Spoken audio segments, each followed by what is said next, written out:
5ই আগস্টের পূর্বে যারা মাহফিল বন্ধ করেছ, জন্মের সূত্রে যদি বৈধ মায়ের বৈধ সন্তান হয়ে থাকো, আজকের এই প্রতাপনগর শ্রীপুরের মুসলমান তাওহীদ জনতার আয়োজন করা তাফসীর মাহফিলে এসে বাধা দিয়ে দেখো। প্রতাপনগরের মুসলমান তাওহীদ জনতা দল মত নির্বিশেষে তোদের মতো স্বৈরাচারের দালালদের পিঠের চামড়া তুলে লবণ লাগিয়ে দেবে, ঠিক কিনা বলেন? ভাই আওয়াজ কমাইলে হবে না, আওয়াজ বাড়ান। আওয়াজ না দিলে তো কথা বলতেই পারবো না। আমার তিনি ভাইরা দীর্ঘ 17টি বছর যারাই মাহফিল বন্ধ করেছে, যারাই মানুষের উপরে জুলুম করেছে, আল্লাহ পাক রব্বুল আলামিন বাংলার জমিন তাদের জন্য হারাম করে দিয়েছে, ঠিক কিনা বলেন? দীর্ঘ 17টি বছর যারা আমাদের উপরে নির্যাতন করেছে, বাংলাদেশ জামাত ইসলামী কর্মীদের উপরে যারা নির্যাতন করেছে, চোরের মতো ডাকাতের মতো পিছনের দরজা দিয়ে পালাতে বাধ্য হয়েছে, ঠিক কিনা বলেন? আমার তিনি ভাইরা আমাদের প্রিয় মুফাসসির আল্লামা সাঈদীকে দুনিয়ার জমিন থেকে বিদায় করেছে যারা, পিছনের দরজা দিয়ে পালাতে বাধ্য হয়েছে তারা, ঠিক কিনা বলেন? আল্লাহ পাক রব্বুল আলামিন আমাদেরকে এত সুন্দর একটা আয়োজন করার তৌফিক দান করেছেন বিনা বাধায়। আমরা দুইটা হাত টান টান করে সেই মহান মালিকের দরবারে কালিমাতুশ শুকরিয়া আদায় করেছি, সকলে বলছি আলহামদুলিল্লাহ। লক্ষ্য করে দরুদ বর্ষিত হোক মানবতার শিক্ষক আপনার আমার নবী তো জাহানের নবী সাইয়্যিদুল মুরসালিন খাতামান নবিয়্যিন রাহমাতুল লিল আলামিন, সকলে বলছি সাল্লাল্লাহু আলাইহি ওয়াসাল্লাম। আমার দিনী ভাইরা, আমি পবিত্র কোরআনুল কারীমের সকলের অত্যন্ত সুপরিচিত একটি আয়াত তেলাওয়াত করেছি। বিশ্বনবী সাল্লাল্লাহু আলাইহি ওয়াসাল্লামের অগণিত হাদিস থেকে একটি হাদিস আমি আপনাদের সামনে উপস্থাপন করেছি। আসুন ভূমিকায় কথা না বলে সরাসরি আলোচনার ভিতরে প্রবেশ করতে চাই। আমার দিনী ভাইরা, আমি যে হাদিসটি আপনাদের সামনে উপস্থাপনা করেছি, আল্লাহ নবী জনাবে মুহাম্মদুর রাসূলুল্লাহ এই হাদিসের মধ্য দিয়ে আমাদেরকে মেসেজ দিচ্ছেন, যদি কোনো বাড়িতে শিশু মাসুম বাচ্চা অসুস্থ হয়ে যায়, কোনো মুমিন বান্দা যদি অসুস্থ হয়ে যায়, কঠিন রোগ ব্যাধির ভিতরে যদি আটকিয়ে থাকে, ও দুনিয়ার মুসলমান, আজকে আপনার পরিবারে আপনার সন্তান অসুস্থ হয়েছে, আপনি চলে যান ডাক্তারের কাছে, পীরের দরবারে চলে যান। আপনি কি কোরআন থেকে একটা দিন মেডিসিন গ্রহণ করেছেন? আপনি কি কোরআন একটা দিন গবেষণা করেছেন? আল্লাহ পাক রব্বুল আলামিন কোরআনুল কারীমের ভিতরে বলছেন, আফালা ইয়াতাদাব্বারুনাল কুরআন আম আলা কুলুবিন আকফালুহা। হে দুনিয়ার মানুষ, আমি আল্লাহ পাক রব্বুল আলামিন এই কোরআন শুধু নামাজের জন্য পাঠাই নাই, এই কোরআন শুধু তাফসীর মাহফিল করার জন্য পাঠাই নাই, এই কোরআন পাঠিয়েছি তোমার সংসার পরিচালনা করার জন্য, তোমার দেশ পরিচালনা করার জন্য, এই কোরআন পাঠিয়েছি গবেষণা করার জন্য। হে দুনিয়ার মানুষ, এই কোরআন গবেষণা করো, এই কোরআন রিসার্চ করো, এই কোরআন থেকে মেডিসিন গ্রহণ করো। আমি আল্লাহ পাক রব্বুল আলামিন তোমার সংসারে, তোমার রাষ্ট্রের ভিতরে বৃষ্টির মতো বাড়ি দ্বারা রহমত নাজিল করে দেব, বলেন সুবহানাল্লাহ। আমার দিনী ভাইরা, আল্লাহর নবী আমাদেরকে মেসেজ দিচ্ছেন, যদি কোনো পরিবারের ভিতরে অসুস্থ ব্যক্তি থাকে, যদি কোনো পরিবারের ভিতরে অসুস্থ শিশু মাসুম বাচ্চা থাকে, তাহলে সূরাতুল বাকারার প্রথম 4 আয়াত, আয়াতুল কুরসি 3 আয়াত এবং শেষের 3টা আয়াত, এই 10টি আয়াত একত্রিত করে যদি কোনো শিশু অসুস্থ মাসুম বাচ্চার গায়ে ফু দিয়ে যদি একটু মালিশ করে দেওয়া হয়, মুহূর্তের ভেতরে একজন সুস্থ করে দেবেন। গলার আওয়াজ বড় করে দিয়ে বলেন তিনি কে? আমার তিনি ভাইরা, নবীজির একজন সাহাবী নাম তার উসাইদ ইবনে হুসাইন। আল্লাহর নবীর সাহাবী উসাইদ ইবনে হুসাইন একদিন ইশারার নামাজের পরে তার বাড়ির খোলাঙ্গিনায় বসে সূরাতুল বাকারা তেলাওয়াত শুরু করে দিলেন। নবীজির সাহাবী উসাইদ সে যখন সূরাতুল বাকারা তেলাওয়াত করে, তার শিশু মাসুম বাচ্চাটা পাশে শোয়ানো আছে, তার গলাটা একটা রশি দিয়ে একটা খুঁটির গায়ে বাঁধা। উসাইদ সে যখন সূরাতুল বাকারা তেলাওয়াত করে, তার ঘোড়াটা আকাশের দিকে দুই পা উঠায় লাফায়। সে যখন আবার তেলাওয়াত বন্ধ করে দেয়, তার ঘোড়াটা আবার স্বাভাবিক হয়ে যায়। এভাবে করে তিনবার তেলাওয়াত করলেন। তার ঘোড়াটা আকাশের দিকে তিনবার পা উঠায় লাফায়। তিনবার তেলাওয়াত বন্ধ করে দিলেন, তার ঘোড়াটা স্বাভাবিক হয়ে যায়। তার মনের ভিতরে বড় গুনাহ দিতে লাগলো, আমি যদি এখনো সূরাতুল বাকারা তেলাওয়াত করি তাহলে আমার ঘোড়ার রশিটা ছিঁড়ে আমার ঘোড়াটা আমার দুধের মাসুম বাচ্চার উপরে পড়তে পারে। এই কথা চিন্তা করার পরে নবীজির সাহাবী উসাইদ আর তেলাওয়াত না করে তার দুধের মাসুম বাচ্চাকে বুকে নিয়ে রুমের ভিতরে প্রবেশ করবেন। সে যখন রুমের ভিতরে প্রবেশ করবে, তার চোখে একটা চোখ ধাঁধানো আলো লেগে গেল। নবীজির সাহাবী উসাইদ রুমের ভিতরে প্রবেশ করার পরে ঘুমিয়ে পড়লেন। পরের দিন ফজরের সময় মসজিদুন নববীতে যখন ফজরের আজান হয়ে গেল, আজানের শব্দ যখন তার কণ্ঠকুরের ভিতরে প্রবেশ করলো, সময় নষ্ট না করে, কাল বিলম্ব না করে ফজরের নামাজ আদায়ের জন্য চলে গেলেন মসজিদুন নববীতে। আল্লাহর নবী বিশ্ব নবী জনাবে মুহাম্মদুর রাসূলুল্লাহ সাল্লাল্লাহু আলাইহি ওয়াসাল্লামের পিছনে নামাজ আদায় করলেন। নামাজ শেষ হয়ে গেল, আল্লাহর নবী নামাজের জায়গায় বসে আমল করতেছেন। নবীজির সাহাবী উসাইদ আস্তে করে গিয়ে বসলেন। ইয়া রাসূলুল্লাহ, ইয়া হাবিবাল্লাহ, ওগো নবীজি, আমি যখন গত রাত্রে ইশারার নামাজের পরে ইয়া রাসূলুল্লাহ রাত্রে বেলায় আমি আমার বাড়ির খোলা আঙিনায় বসে সূরাতুল বাকারা তেলাওয়াত করতেছিলাম। ওগো নবীজি, আমি যখন তেলাওয়াত করি আমার ঘোড়াটা আকাশের দিকে দুই পা উঠায় লাফায়। ওগো নবীজি, আমি যখন তেলাওয়াত বন্ধ করে দিই আমার ঘোড়াটা আবার স্বাভাবিক হয়ে যায়। ইয়া রাসূলুল্লাহ, আমি তিনবার তেলাওয়াত করেছি, আমার ঘোড়াটা আকাশের দিকে তিনবার পা উঠায় লাফায়। ইয়া রাসূলুল্লাহ, আমি তিনবার তেলাওয়াত বন্ধ করে দিয়েছি, আমার ঘোড়াটা স্বাভাবিক হয়ে গিয়েছে।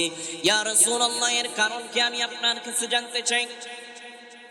আল্লাহর নবী তার সাহাবীকে উসাইদ ইবনে হুযাইর রাদিয়াল্লাহু তাআলা আনহুকে ডাক দিয়ে বললেন, ও উসাইদ, তুমি যখন গত রাত্রে তোমার বাড়ির খোলাঙ্গিনায় বসে সূরাতুল বাকারা তেলাওয়াত করতেছিলে, ও উসাইদ, তুমি যখন সূরাতুল বাকারা তেলাওয়াত করতেছিলে, তোমার তেলাওয়াত শোনার জন্য আকাশের এক ঝাঁক নূরের গগনবালা ফেরেশতারা তারা আসমান থেকে তোমার বাড়ির আঙ্গিনায় চলে এসেছিল। বলেন সুবহানাল্লাহ, আর আওয়াজ দিয়ে বলেন সুবহানাল্লাহ। আবার তিনি ভাইরা, শুধু তাই নয়, আল্লাহর নবী বললেন, ও উসাইদ ইবনে হুযাইর, তুমি যদি তেলাওয়াত বন্ধ না করে দিয়ে সারাটা রাত সূরাতুল বাকারা তেলাওয়াত করতে, পরের দিন ফজরের সময় মসজিদুন নববীতে আমার যে সমস্ত সাহাবীগুলো ফজরের নামাজ আদায়ের জন্য হাজির হয়ে যেত, ওই সমস্ত সাহাবীগুলো নামাজ শেষ করে বাড়িতে ফিরে যাওয়ার সময় ওই আকাশের এক ঝাঁক নূরের গগনবালা ফেরেশতাদেরকে দেখে তাদের চক্ষু আর অন্তর জোড়াইত। বলেন সুবহানাল্লাহ। আবার তিনি ভাইরা, এখন আমাদের সমাজে আর কোরআনুল কারীম তেলাওয়াত এই আমল নাই। মুরব্বী বাপজান যারা আছেন, এখান থেকে 20 বছর 30 বছর আগে ফজরের নামাজ শেষ করে যখন বাড়িতে ফিরে যেতেন, প্রত্যেকটা ঘর থেকে মা বোনদের কণ্ঠে কোরআনুল কারীম তেলাওয়াতের একটা গুনগুন আওয়াজ ভেসে আসত। ঠিক কিনা বলেন? কিন্তু এই আওয়াজ এখন আর আসে না। এখন প্রত্যেকটা ঘর থেকে বিভিন্ন টিকটক, গান বাজনা, অশ্লীল ভিডিওর আওয়াজ প্রত্যেকটা ঘর থেকে ভেসে আসতেছে। ঘরের মধ্যে এখন কোরআনের আমল নাই। বাড়িতে কোরআন তেলাওয়াত করেন, আপনার স্ত্রীতে গর্ভে থেকে যে সন্তান দুনিয়াতে ডেলিভারি হচ্ছে, এই সন্তান দুনিয়াতে আসার পরে আলেম বিদ্বেষী হচ্ছে। এই সন্তান বিভিন্ন অপকর্ম কাজ করে বেড়াচ্ছে, আপনি পিতামাতা, আপনার কোনো খোঁজ নাই। আমার তিনি ভাইরা, আল্লাহ পাক রব্বুল আলামিন আমাদের প্রত্যেকটা ঘরে কোরআনের তেলাওয়াতের এই আমল করার তৌফিক আল্লাহ তাআলা দান করুন। সকলে বলছি আল্লাহুম্মা আমিন। আমার তিনি ভাইরা, খুবই অল্প সময় যে কথাগুলো বলেছি, আল্লাহ পাক রব্বুল আলামিন আমাকে এবং আপনাদের সবাইকে আমল করার তৌফিক দান করুন। আমিন। ওয়া মা তাওফিকি ইল্লা বিল্লাহ। আসসালামু আলাইকুম ওয়া রাহমাতুল্লাহি ওয়া বারাকাতুহু।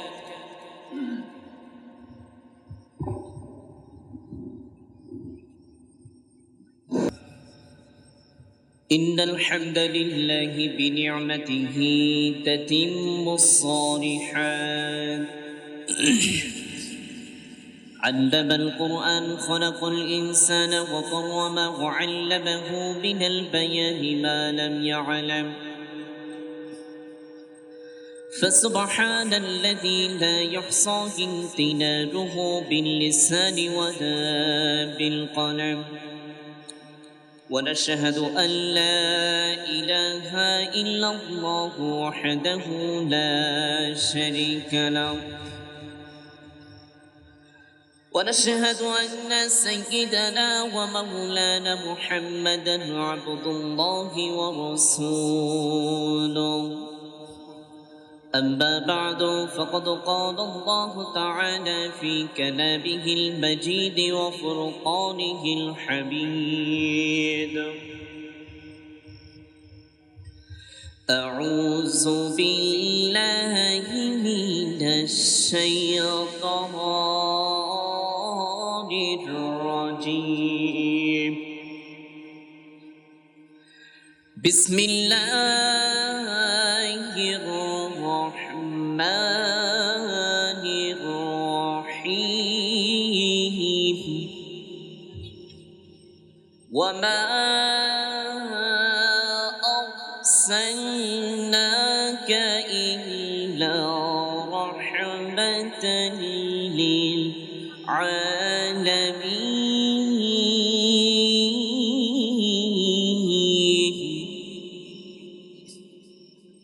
صدق الله العظيم. وقال رسول الله صلى الله عليه وسلم: اقعد لصاحب القرآن وارتك ورتل كما كنت ترتل في الدنيا، فإن منزلتك عند آخر آية تقرأها.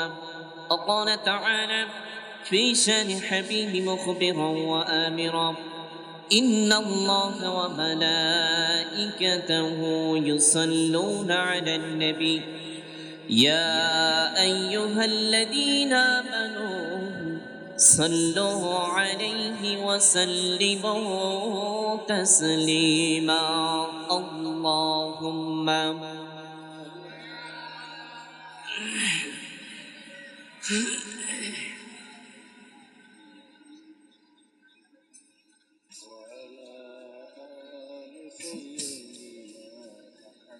হাবিবিনা মুহাম্মদ। আলহামদুলিল্লাহ। উপস্থিত হযরত উলামায়ে কিরাম, তালিবে ইলম, হাফেজে কোরআন, দাড়িপাকা মুরব্বিগণ ইকরাম, প্রাণ প্রিয় প্রতাপনগর মুসলমান তাওহীদি জনতা, আলোচনা সূচনায় সুন্নাত তরিকা সালাম। আসসালামু আলাইকুম ওয়া রাহমাতুল্লাহি ওয়া বারাকাতুহু।